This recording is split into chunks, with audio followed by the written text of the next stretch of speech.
주님께서 여러분과 함께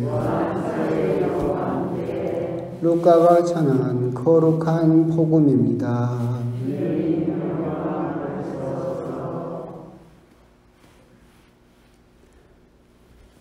그 무렵 예수님의 제자들은 길에서 겪은 일과 빵을 떼실 때에 그분을 알아보게 된 일을 이야기해 주었다. 그들이 이러한 이야기를 하고 있을 때 예수님께서 그들 가운데 서시어 평화가 너희와 함께 하고 그들에게 말씀하셨다.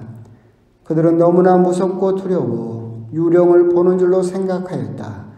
그러자 예수님께서 그들에게 이르셨다. 왜 놀라느냐? 어찌하여 너희 마음에 여러 가지 의혹이 있느냐? 내 손과 팔을 보아라. 바로 나다. 나를 만져보아라. 유령은 살과 뼈가 없지만 나는 너희도 보다시피 살과 뼈가 있다. 이렇게 말씀하시고 나서 그들에게 손과 팔을 보여주셨다. 그들은 너무 기쁜 나머지 아직도 믿지 못하고 놀라워하는데 예수님께서 그들에게 여기에 먹을 것이 좀 있느냐 하고 물으셨다.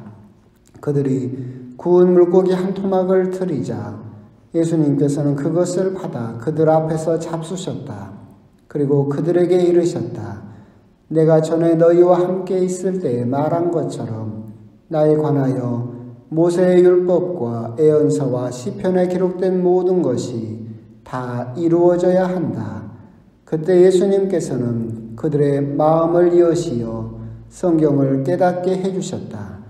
이어서 그들에게 이르셨다. 성경에 기록된 대로 그리스도는 고난을 겪고 사흘 만에 죽은 이들 가운데서 다시 살아나야 한다. 그리고 예루살렘에서부터 시작하여 죄의 용서를 위한 회개가 그의 이름으로 모든 민족들에게 선포되어야 한다. 너희는 이 일의 증인이다. 주님의 말씀입니다. 감사합니다. 예수님. 저녁 식사는 하셨습니까? 안 하신 분도 계시고 그냥 예의상 물어보는 거예요. 너무 내가 무슨 밥을 사줄 것처럼 기대하지 말고 그냥 미사 끝나고 와서 드시면 되지. 저는 여러 차례 말씀드리긴 했지만 광주 교구 전라도에서 신부로 산다는 것을 아주 만족하게 생각하는 사람입니다. 저는 강론할 때 정치 이야기를 잘 안 하죠. 안 하는데 안 하는 이유가 뭐냐면 할 말은 많지만 여러분들한테는 할 필요가 없죠. 안 그럽니까? 전라도 사람들한테는 내가 괜히 침 튀겨가면서 박근혜 욕할 필요도 없고 이명박 욕할 필요도 없어요. 다 비슷하니까 생각이 대동소이하니까. 그래서 굳이 정치 이야기를 할 필요도 없고 나와 생각이 같다라고 알고 있으니까 강론 때 정치 이야기를 잘 안 하는 거죠.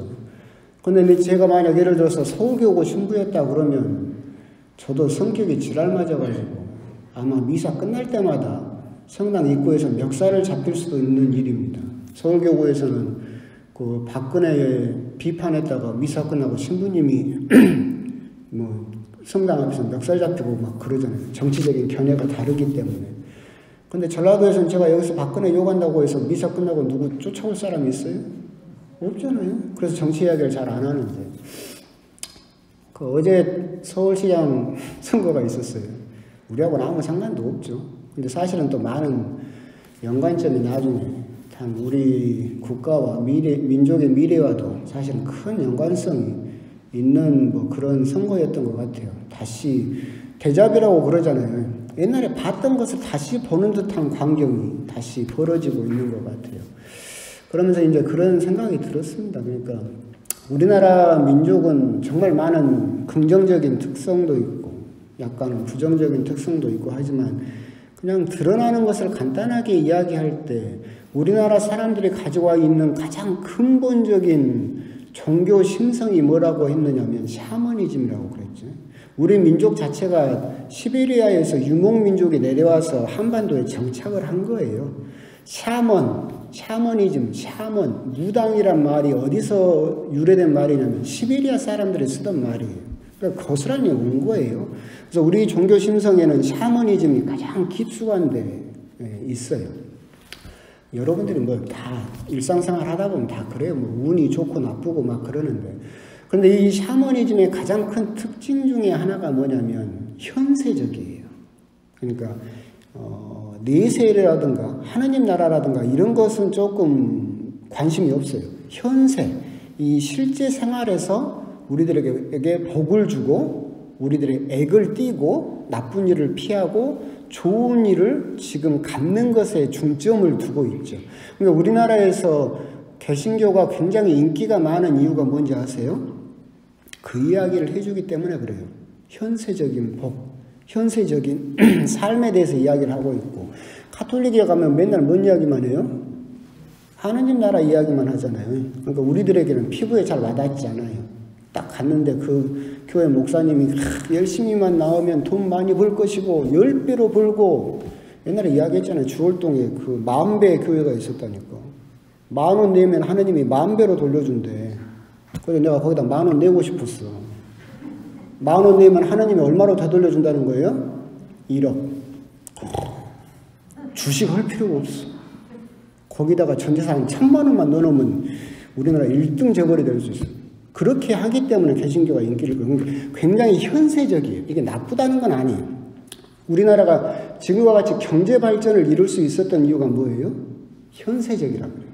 과정보다는 눈에 보이는 결과. 현세의 특징 중에 하나가 눈에 보이는 것을 중시해요. 우리나라는 눈에 안 보이는 것을 별로 중시하지 않는 심성을 가지고 있어요. 그러다 보니까 우리나라도 또 그 현세적인 것에 나와서 수많은 침략을 받았고 6.25를 거치면서 우리나라 사람들에게 또 굳어져 있는 특성 중에 하나가 뭐냐면 생존 중심적이에요. 내 가족과 나의 생존, 어떻게든 살아남는 것을 또 굉장히 중요시해. 이 세상에서. 그러니까 개똥밭에 굴러도 어디가 나요? 이승이 나요. 저기보다 우리는 그렇게 믿고 살고 있어요. 그러다 보니까 우리들이 굉장히 중요하게 생각하는 게 뭐냐면 의식주예요.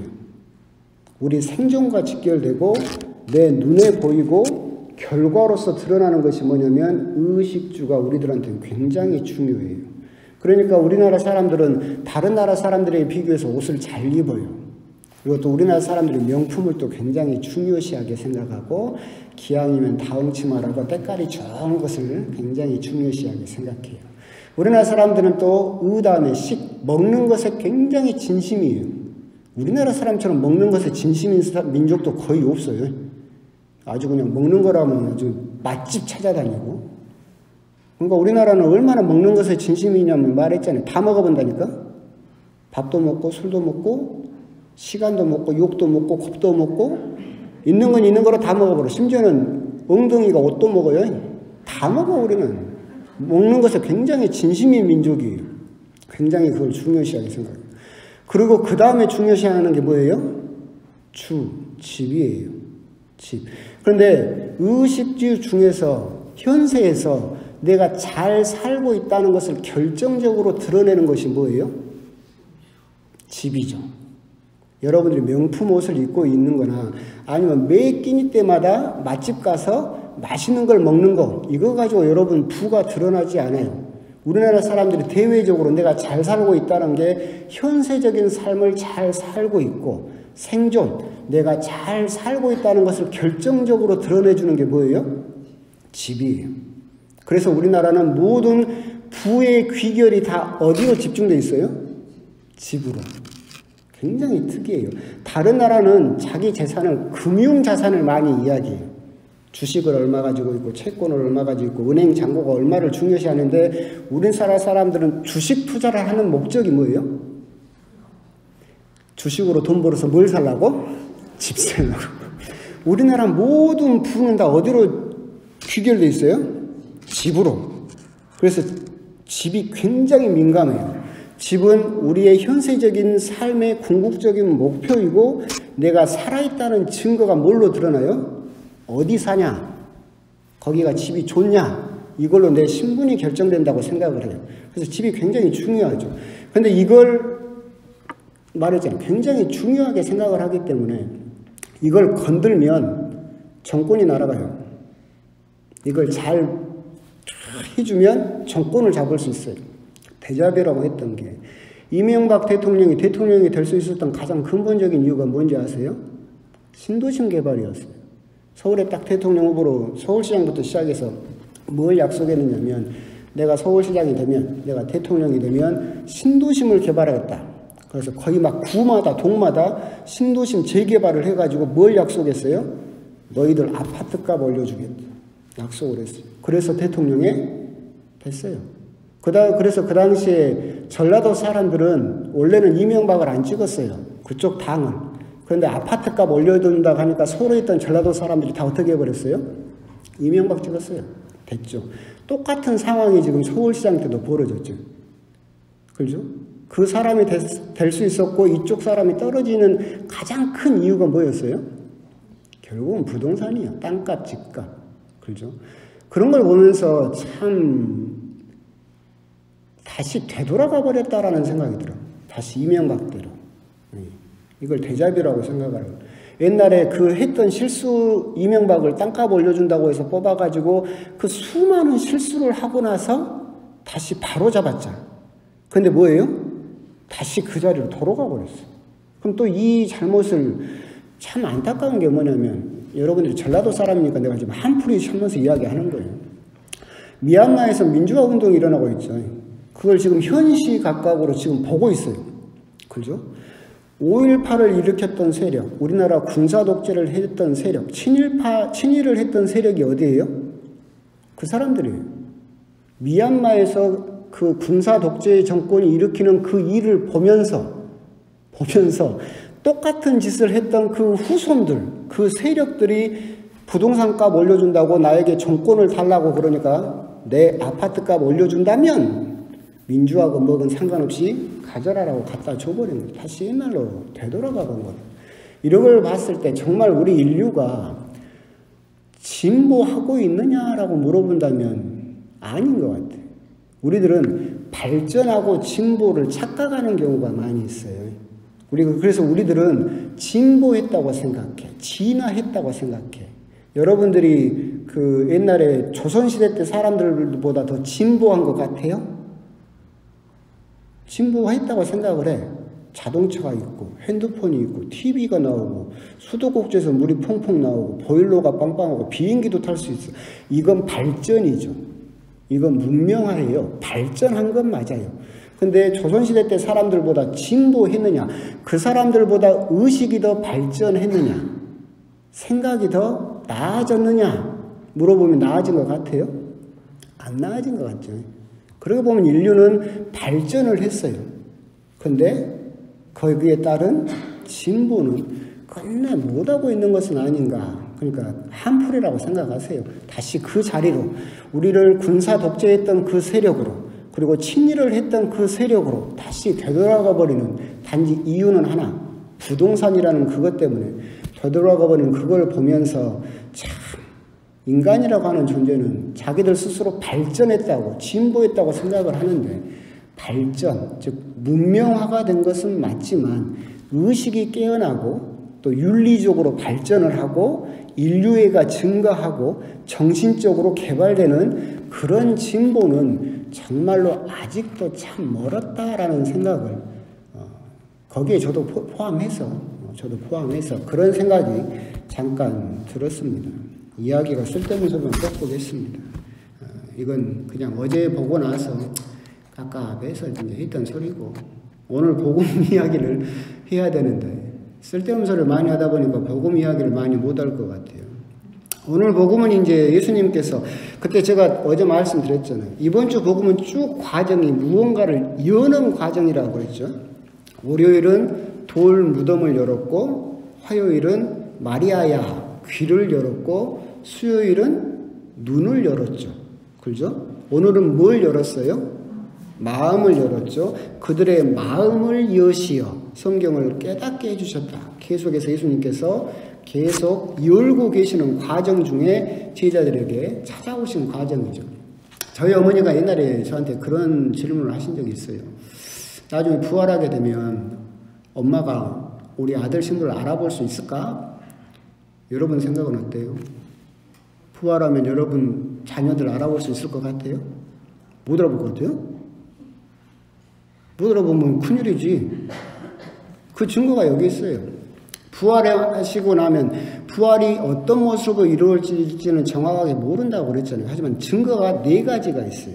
예수님의 이렇게 부활하신 모습을 보면 첫 번째 부활의 증거가 아니라 부활한 모습이 어떻게 될 것인지는 첫 번째 시간을 뛰어넘는다. 엠마오로 가던 제자들에게 나타나셨던 분이 예루살렘에 있는 제자들에게 나타나 버리시죠. 시간을 건너뛴다. 두 번째는 공간을 건너뛴다. 부활하게 되면 즉 문을 다 닫아 걸고 있음에도 불구하고 제자들 가운데 갑자기 나타나시죠. 공간을 뛰어넘는다. 세 번째, 다르다. 그죠? 부활한 모습은 내가 그 전에 살던 모습과 다른 모습이다. 막달라 마리아가 예수님을 알아보지 못했죠. 그죠? 그런데 4번째 특징이 뭐였어요? 그렇지만 같다. 마리아에게 예수님께서 마리아야라고 부르시자 대번에 알아봤다. 그리고 오늘 복음에서도 나오잖아요. 그러니까 우리들은 부활을 하게 되면 시간을 건너뛰고 공간을 건너뛰고 옛날과는 다른 모습이다 그러면 오늘 제자들과 같은 생각을 할 수 있어요. 유령이다. 그냥 영적인 존재로, 그죠? 영적인 존재로만 생각할 수 있는데 예전과도 같다. 먹을 것이 좀 없느냐? 보다시피 나는 살과 뼈가 있다. 만져봐라. 이 말은 결국 뭐예요? 부활했다고 해서 유령처럼 그냥 흐물흐물한 이런 모습으로 부활하는 것이 아니고 다른 모습이긴 하지만 옛날의 그 모습과 연관을 가진 상태에서 만질 수도 있고 무언가를 먹을 수도 있는 그런 몸으로 부활하게 된다. 그걸 사도 바울가 뭐라고 했냐면 영적인 몸이라고 이야기를 했어요. 여러분들은 좋겠어요. 아까 말했잖아요. 우리나라 국민들은 먹는데 진심이라고 해. 부활했는데 먹을 수 있대잖아. 우리 분도 형제님도 좋겠어요. 부활해가지고 또 술도 먹을 수 있고 그런 몸으로 부활한다는 거예요. 그러니까 알아볼 수 있느냐라고 하면 당연히 알아볼 수 있죠. 옛날하고는 다른 모습으로 영적인 존재로 태어나지만 옛날과 또한 같은 몸을 지니고 있다라는 차원에서 생각을 한다면 그 증거로서 예수님께서 오늘 우리들에게 그렇게 보여주셨다라고 하는 것을 알 수 있죠. 그러면서도 오늘 복음에서 우리가 또 생각을 해봐야 되는 것은 결국 그거예요. 계속해서 돌 무덤을 여셨고 귀를 여셨고 눈을 뜨게 해주셨고 오늘 마음을 열게 해주셨고 그러니까 계속해서 말씀드렸다는 바와 같이 무언가를 여는 것은 하느님께서 하시는 일이고 무언가를 닫는 것은 우리 인간이 하는 일이라고 그랬잖아요. 그러니까 신천지라든가 물론 여러 가지 많은 개신교들은 뭐라고 이야기를 해요? 우리 교회에 나와야만 구원을 받는다. 뭐예요? 그게 대표적으로 닫는 거죠. 닫아놓고 다른 사람은 못 들어오게 하고 이 안에 들어온 사람만 구원을 받는다. 그런 사람들이 정말 많이 있잖아요. 그런데 그것은 하느님께서 하시는 방향이 아니다. 하느님은 계속해서 열고 계신다라고 하는 것을 우리들이 생각할 필요가 있겠다. 그런 면에서 우리가 또 한 가지 생각해야 되는 것은 그 여는 것은 하느님만 하시는 것이 아니라 우리 역시도 해야 되는 일이다. 제가 항상 드리는 말씀이지만 지옥의 문은 어디서 잠겨 있다? 안에서부터 잠겨 있다. 지옥의 문은 안에서부터 잠겨 있다. 그러면 그 문을 잠근 사람은 누구예요? 나라는 거야, 나. 내가 들어가서 내가 잠갔어. 밖에서 예수님은 열어라. 이건 하느님의 일이에요. 열어라. 그럼 우리가 하느님을 사랑하고 본받으면 그걸 열 수 있어야 되는데 그걸 열지 못한다라고 한다면 그 지옥에 스스로 들어가서 스스로 갇힌 사람은 누구? 바로 나 자신이다. 결국 우리가 신앙생활을 하거나 여러 가지 기도를 하거나 뭔가를 부딪혔을 때 한 가지 우리가 생각해야 되는 거. 여는 것은 하느님 쪽 방향이고 닫는 것은 인간 쪽 방향이다. 이것을 우리들이 또한 구분해서 또한 생각할 필요가 있겠다라고 하는 겁니다. 오늘 강론이 앞부분 쓸데없이 길어져서 그러는데 오늘 복음은 사실은 쉽게 생각한다면 돌 무덤을 열고 귀를 열고 눈을 열고 오늘 결정적으로 마음을 열어주고 계시는 예수님을 만날 수 있고 그러면서도 우리가 생각하는 것처럼 부활의 모습이 그냥 귀신처럼 제자들이 생각했던 것처럼 유령처럼 그렇게 부활하는 것이 아니라 정말로 다른 몸을 지니고 만질 수 있고, 그러니까 생각을 해보면 그거예요. 여러분들이 나중에 하느님 나라에서 여러분 자녀를 만나면 껴안을 수 있다는 소리예요, 없다는 소리예요? 있다는 소리지. 만질 수 있고 쓰다듬을 수 있고 그런 몸이고, 또한 여러분들이 하느님 나라에서 여러분 자녀들하고 뭘 좋아하신가? 떡볶이? 저 양반들은 술이면 되는데 이 자매님들은 뭘 좋아하는지 그런 것들도 함께 나눠 먹을 수 있다. 그러니까 왜 그런 이야기를 자꾸 하느냐면, 많은 사람들이 하느님 나라 하면 진짜 지루하고 재미없다고 생각을 하더라고. 하느님 나라만 가면 하느님을 찬미하면서 맨날 하느님만 바라보면서 찬미 노래 부르며 지겨워 이렇게 하느님 나라를 생각하는 사람들이 참 많은데, 그렇지는 않다. 하느님 나라는 기쁨이고 부활이라고 하는 것은 우리들에게 참으로 기쁨을 주는 일이다. 결국 오늘 복음에서 우리들이 생각할 수 있는 부분, 나의 부활하는 모습은 어떤 모습이 될까? 그런 부분도 한번 또 곰곰이 또 생각을 해보셨으면 좋겠습니다. 아멘.